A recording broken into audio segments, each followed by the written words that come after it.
Good day, no? Meron tayo ditong Xiaomi 17 Pro, no? So, paano ba nagsiset-up ng isang Xiaomi 17 Pro o yung mga China ROM ng Xiaomi? Applicable po ito sa lahat ng Redmi, Redmi K9 series or Turbo 5 Max. Even dito nga sa Xiaomi 17 series, no? So, yan, start. So, syempre doon tayo sa English. Okay? Then, tsaka na natin i-connect muna sa internet, no? So, next, agree lang tayo. Sa mga settings, wala namang gaanong kailangan dito. Ito lang, no, tatanggalin lang natin itong Content Center and Daokan. Ito kasi yung mga browser ng Chinese, no? So, pag may Play Store naman tayo, doon na tayo lahat magda-download. Okay? Then, next. Bilis ng response. Grabe. So, yun na. All goods na agad. So, ganito yung UI niya ng Xiaomi 17 Pro na color white, no? Orange yung pagka-UI niya. Then, dito sa likod, setup din natin. Ayan. Okay. Okay. Ayan. Then, double tap, and double tap. Okay. Ayan. Then, pwede nyo po itong palit-palitan, no? Depende po sa gusto nyo. Pwede nyo na ilagay yung picture nyo rito. Pwede rin, no? So, ang ganda.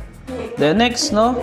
Siyempre, connect muna tayo sa Wi-Fi para maka-download tayo ng Play Store or makapag-update. Once na-connected tayo sa internet, search lang natin sa settings ay Google, no? Google. Yan. Okay, once na naka-on na yan, punta tayo sa Get Apps. Ito yung Play Store ng mga Chinese, ano. And search natin ay Play Store.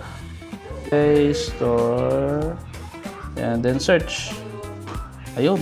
Mapapansin nyo, no, yung ibang apps is install. Pero si Play Store is update lang. So, ibig sabihin, meron talaga siya. I-update lang natin. Once updating, delete natin yung mga Chinese apps. Okay na. Nandito na rin yung Play Store, no?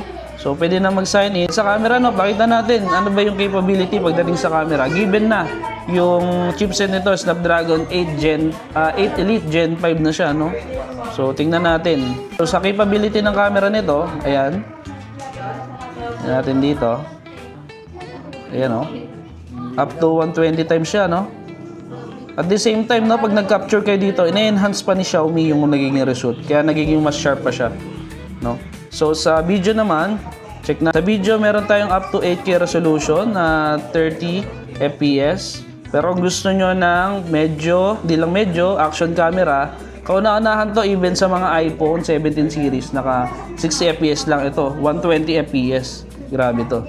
Ayan, no? 4K resolution, kahit galaw-galawin mo yan, stable yan yung magiging result. 4K by 120 FPS? 4K by 120 FPS. Oo. Tapos yung gusto mo i-activate yung camera sa likod, ayun lang naman sa taas, no? Ayan. Pwede ka na mag-gesture. Kahit gesture, magka-capture na siya, no? So yun, all goods na tayo. Xiaomi 17 Pro, very good talaga, no? So yun.